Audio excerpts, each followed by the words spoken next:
Hello everyone, this is Gordon with a problem set on calculations from chemical equations. The first question is to balance an equation burning a hydrocarbon and oxygen to produce CO2 and water.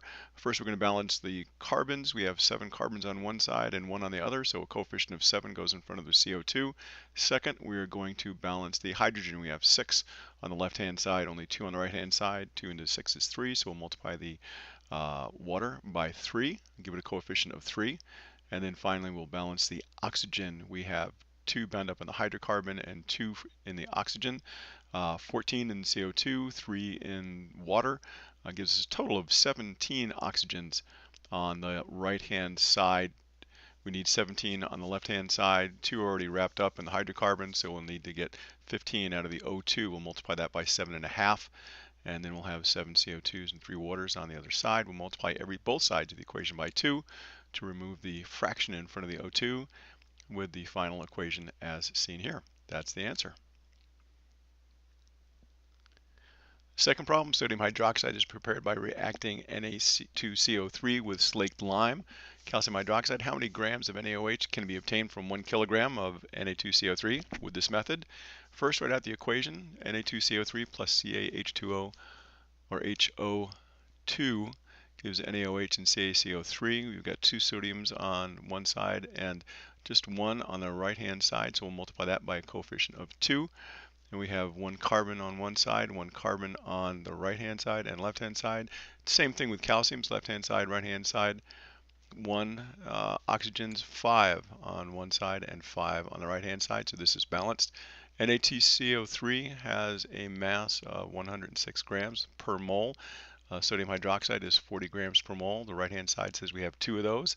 So for 100 grams Na2CO3, if we multiply that by the ratio 80 grams NaOH per 106 grams of Na2CO3 and make that grams as it should be, we come up with an answer of 755 grams of NaOH being produced by a kilogram of Na2CO3. Third, calculate the weight of lime, calcium oxide. That can be prepared by heating 200 pounds of limestone, that is 95% pure CaCO3. The equation is CaCO3 being heated, so it's not reacting with anything, produces CaO and CO2. Here, we take a look, we have 1 calcium on each side, 1 carbon on both sides, 3 oxygens on both sides. This equation is balanced. Going to the periodic table and using the atomic weights provided there, CaCO3 has a mass of 100 grams per mole. Calcium oxide, 56 grams per mole. And so if we're starting off with 200 pounds of limestone and it is 95% pure, we take that 200, multiply it by 0.95, and then use the relationship 56 grams per 100 grams. As determined by our visit to the periodic table, and we come up with a numerical value of 106 pounds of CaO, calcium oxide, being produced. A final question, given the following balanced equation, CaPO42, silicon oxide, and carbon producing 6 calcium silicates, 10 carbon monoxides, and phosphorus. This is the equation for producing phosphorus in an electric furnace. We're asked first how many moles of the calcium phosphate are required to produce 6 moles of P4, 6 moles of phosphorus.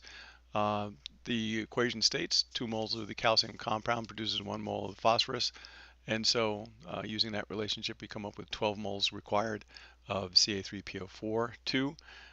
Next and final question, how many grams of phosphorus are formed for each gram of the calcium compound, calcium phosphate? Going to the periodic table, we come up with a molecular weight, Ca3PO42, of 310 grams per mole.